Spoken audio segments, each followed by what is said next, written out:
Welcome back to elephant అండి. 'ఇరుముడి' నుంచెళ్ళి మంచి glimpse వచ్చినాయనమాట. మంచి ఎమోషనల్ ఉన్నాయనమాట మొత్తం. అసలు ఫాదర్, డాటర్ రిలేషన్‌షిప్ మామూలు చూపియలేదు.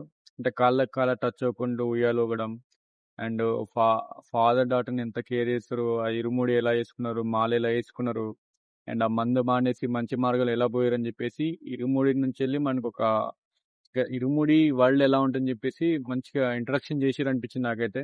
సో ఈ గ్లిమ్స్ మంచి ఎక్స్పెక్టేషన్ బజ్ అయితే జనరేట్ అయింది. ఇంకా మల్లెపూల పల్లకి సాంగ్ అయితే ఉందని చెప్తారు. సో అదేమన్నా రిలీజ్ చేస్తారేమో అనుకున్నా, కానీ స్టిల్ బాగుందన్నమాట గ్లిమ్స్. నాకైతే బాగా నచ్చింది. రవితేజ గారి యాక్టింగ్ చాలా ఇయర్స్ తర్వాత, విక్రమార్కుడి తర్వాత మళ్ళీ ఆ యాక్టింగ్ చూస్తామేమో అనిపిస్తుంది. అంటే రవితేజ గారికి ఆ రేంజ్ లో ఒక క్వశ్చన్ మార్క్ అనమాట.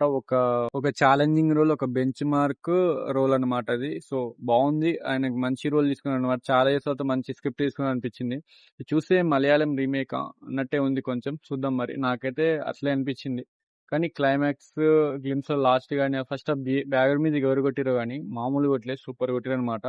బ్యాక్గ్రౌండ్ మ్యూజిక్ సగం ఎలివేట్ చేసిన గ్లిమ్స్ ని. అండ్ రవితేజ గారి యాక్టింగ్ అయితే వింటేజ్ రవితేజ గారిని చూసినట్టు అనిపించింది నాకైతే. అండ్ చిన్న పాప యాక్టింగ్ కూడా బాగుంది. గ్లిమ్స్ చాలా బాగుంది. అండ్ సినిమాటోగ్రఫీ చాలా బాగుంది అనమాట. గ్లిమ్స్ మనకి అర్థమవుతుంది అనమాట. మధ్యలో ఒక షాట్ ఉంటది, మెడ నరికే సీన్. అది మాత్రం అబ్జర్వేట్ సినిమా అనమాట. థియేటర్లో ఆ సీన్ కి మాత్రం శవాలు లేస్తాయి. ఇంకా అంత బాగుంది అనమాట. ఇంకా డైరెక్షన్ కూడా బాగుంది. ఇంకా రవితేజ గారు బ్యాక్ టు బ్యాక్ మంచి స్క్రిప్ట్లు తీసుకుంటూ అనిపిస్తుంది. నాకైతే ఈ గ్లిమ్స్ చాలా బాగా నచ్చినాయి. దీంతో ఇరుముడి మీద హైప్స్ పెరుగుతాయి అన్నమాట. సో టీజర్ ట్రైలర్ లో ఒక్కసారి ఇరుముడి మల్లెపూల పల్లకి సాంగ్ కానీ యాడ్ చేస్తే ఇక మామూలుగా ఉండదు బాక్స్ ఆఫీస్ కి.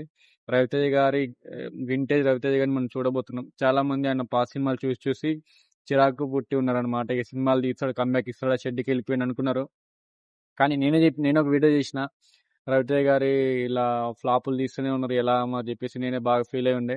సో ఇది చూస్తా ఉంటే వాళ్ళందరికీ ఒక సమాధానం ఇచ్చినట్టు అనిపించింది నాకైతే. సో దీని నుంచి రవితేజ గారు ఇంకా back to back block buster చేసి మంచి స్క్రిప్ట్లు సెలెక్ట్ చేసుకోవాలని అనుకుంటున్నా. ఎందుకంటే ఇప్పుడు రాను యంగ్ డైరెక్టర్స్ ని తీసుకుంటారు అనమాట. సో ఇది ఎలా ఉండబోదు చూద్దాం. నాకైతే బాగా నచ్చింది గేమ్స్. సో మీకేమనిపించింది కింద కామెంట్ చేయండి. నాకైతే బాగా నచ్చింది అనమాట. So that's all about this review. August లో రిలీజ్ అవుతుంది అనమాట ఇరుముడి.